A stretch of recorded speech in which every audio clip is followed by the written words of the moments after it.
Quiet on set.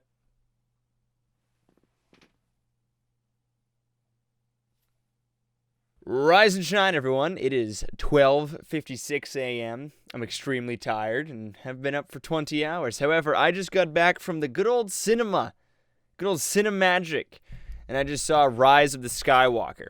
And guess what? It was perfectly okay, and nothing more than okay. Even though the movie came out literally hours ago, I already know that all of the reviews so far are pretty damn negative. They're all bad, ruined the franchise. This is all terrible. And I mean, sure, if you've been watching it for 40 years, you might not like it as much, but I don't know. I'm not 40.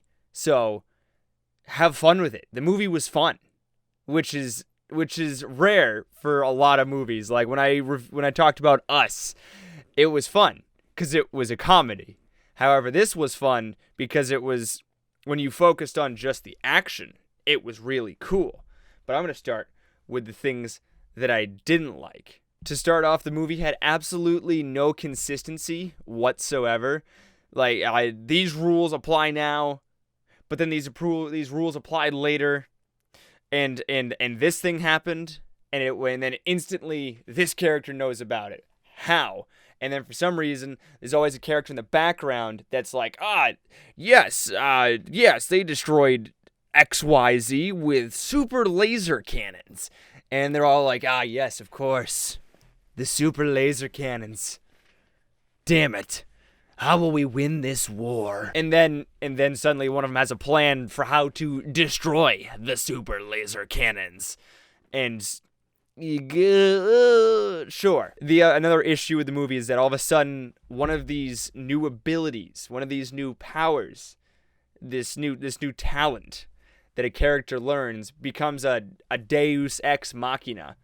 Is that the right word? An unexpected power event saving a seemingly hopeless situation, especially as a contrived plot device in a play or novel.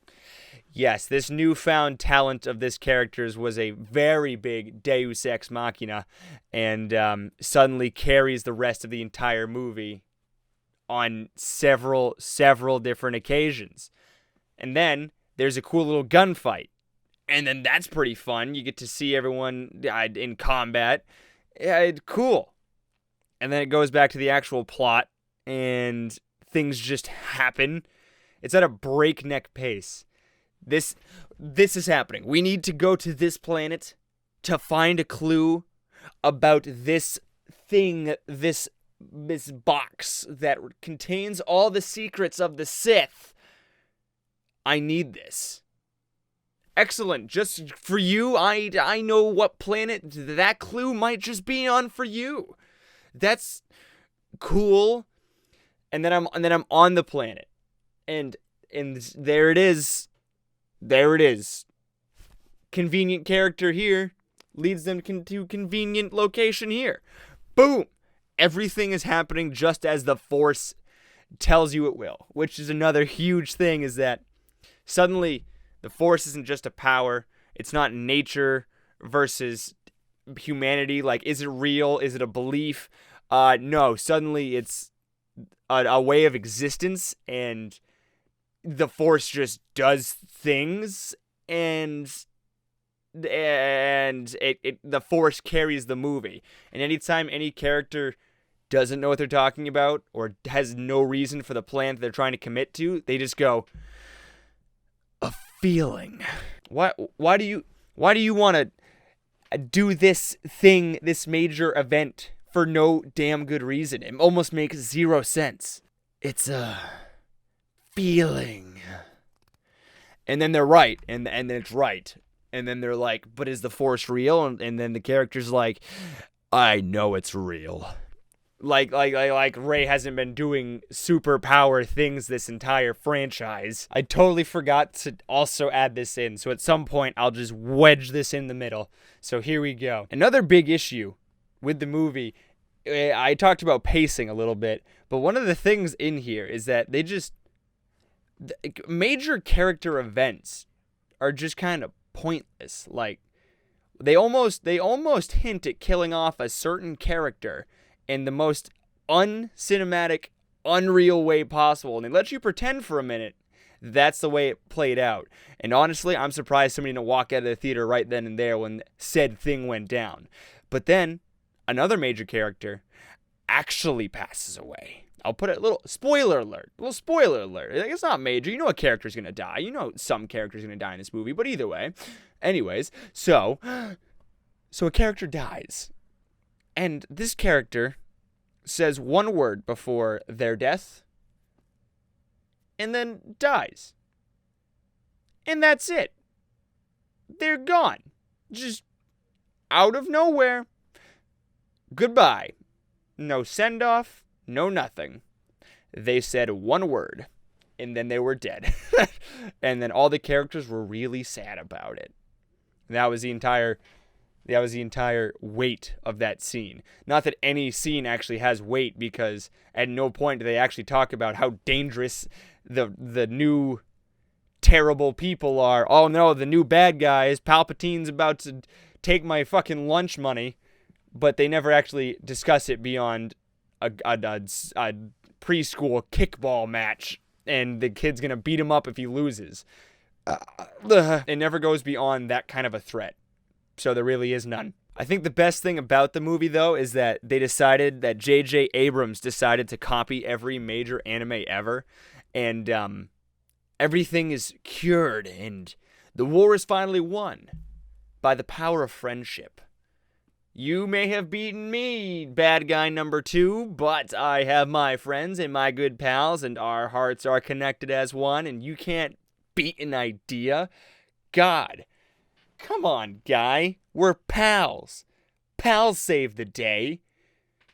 Jeez, guy, have you never seen Naruto? But as long as you're not a diehard Star Wars fan, like I'm not, it was really fun. I enjoyed the movie. Had some laughs. Disney likes to capitalize on the insert cute pet or object that is small in stature, and it's going to win over the crowd. I saw it with Dane, and walking away, our favorite character was a dude that was like this tall. I forgot his name, but he was hilarious. For all 6 seconds he was on screen consecutively. When character, funny thing, other character, back to this character, funny thing, and then like you forget about him for like 30 minutes, and then character, funny thing. It's like the BB-8 in the first episode with the lighter and the thumbs up. Like, it was clever, it was funny, it was catchy. Congrats, you put a small character on screen and I fell for it because I'm a fucking child. I think my final major complaint about the movie is that it seems like the movie was meant to be much longer. Like, you can watch almost any scene, and it's over in less than 5 to 10 minutes of screen time before it wipes to a new scene completely. Not just a transition to, oh, what's Kylo Ren up to? What's Rey up to? What's Poe up to? Is he by himself? Who knows?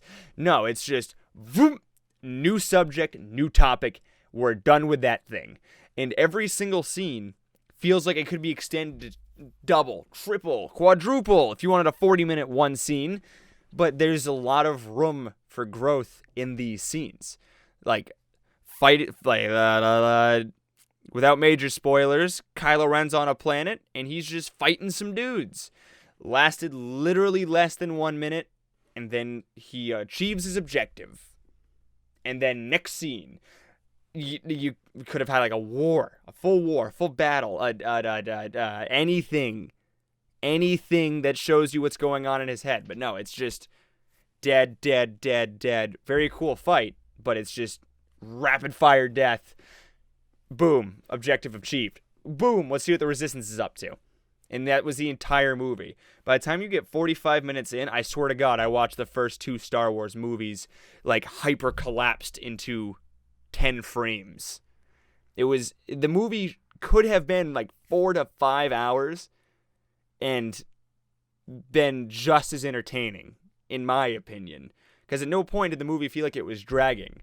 I was actually sitting there excited to see how this resolves, to see how the next scene plays out once the scenes got longer and focused more on the final act. But leading up to that, it was just rapid fire constantly. But after that, once it got into a rhythm, it was a lot more interesting, and I was on the edge of my seat and like, this thing's about to happen.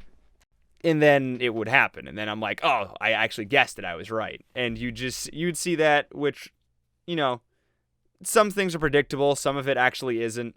I will say the major super plot twist about Thing Character 1, Dane called like 5 years ago as a joke, and it was right. So you either might be hysterically angry about it, or you might be overjoyed, but probably not. It was okay, but the thing, I always like seeing movies like this day one in theaters. Like when I saw Avengers Endgame, it was the first showing, and you'd hear the clapping, the when something cool happened, you could hear your mother crying 2 aisles over because Captain America just did the thing with the stuff, and it was crazy. Am I right? You had me jumping up in the chair when Captain America did that other cool thing. I'm still not going to do spoilers because, I won't spoil it. But you got such a reaction out of the crowd. Star Wars, you got the obligatory cheer and clapping and awoos from the first rolling scroll, and then the movie was dead. You got your laughs at the cute parts, at the funny parts, and then no reaction, no dramatic gasps. The big reveal, you mostly just heard people like lean over and whisper and like, oh yeah, okay. Danny and I sat there, looked at each other, and just went, okay. And that was the entire reaction, was just, okay, sure. To circle back to the runtime thing, there's so many things that could have been better to it. Every character should have had their own moment to really come into the final act. A final blade duel with Kylo Ren and or Rey. A final gunfight with Finn. A final pilot fight with Poe. They kind of had those, but then it just suddenly, boom, we win. It's not Rey against the big bad and epic lightsaber duels, power of the Force. It's just, I am the ultimate bad guy. And then she says, I'm the ultimate good guy. And then she wins because the power of friendship and the Force. Even though in the lore, the Force always has to be balanced, and no matter what you do, the Force will always correct itself. But this time, we won forever. Okay? Cool. But obviously, it just sounds like I've just been complaining about this movie the entire time. But like I said in the beginning, it was fun. It was a fun movie to sit down and watch. The gunfights were cool. When there was a lightsaber duel, and there's like 2 in the entire movie, it was really cool, and it had you just focused, paying attention on who was going to land the blow, who was going to do this, who's going to do that. Why is this Deus Ex Machina coming in and resetting all characters to square one? Another confusing thing, because I have to keep saying another and another. I seem to remember that at some point they said that they would not bring back Carrie Fisher for the movie. They would not digitally animate her because it was disrespectful. They wanted to let her they wanted to let it go. But then I guess they decided that they needed her in it, 1 for the plot and 2 for a proper send-off. But she was in the movie for about 75% of it. And I know for a fact that they swore they would not be putting her in the movie for longer than some scenes. And she was there for 70% of the movie. And then you got like a classic bait and switch from the trailers where they really hype up this evil dark Rey. But then it lasts like 30 seconds and then it was gone. So that was lackluster. But I still liked it. This is a terrible review. It's not really a review. It's just me talking about the movie. But I enjoyed the parts that were fun, but the parts that were dumb were very, very dumb. Even as somebody that barely understands anything of, 1, the extended lore of Star Wars, and 2, the basic lore of Star Wars, even I was sitting there looking at Dane like, isn't that supposed to? No. Okay, so that's just dumb. Okay, no, I got you. Okay, cool. All right. But do I recommend seeing it? Yes, with a friend. It'll be fun with a friend. I almost saw it alone, which would have been depressing, but at the last second, I was able to get Dane there and made it a much more fun movie experience that I feel like otherwise I would have just sat there and then reflect upon on the drive home. So I don't know how to end videos like this. Boom! That's me talking about Rise of the Skywalker. Give it a solid 6.5 out of 10. I don't know, man. Just see the movie. It's going to make $1 billion anyways. It doesn't really matter what any reviewer says. You're going to see it. Somebody's going to see it. Someone's going to tell you about it. Disney will make another $1 billion. Just see the movie, I guess. Alright, thanks for watching. Links in the description below me. Press that subscribe button. We're almost to 10,000 subs. I love your face. Click that like button. Leave me a beautiful comment about your favorite form of poetry in the comment section down below or above on my right. Put it on my Etsy page, my Pinterest. And I'll see all of you in 2 months when I release the next video. Goodbye, everyone. Goodbye, everyone.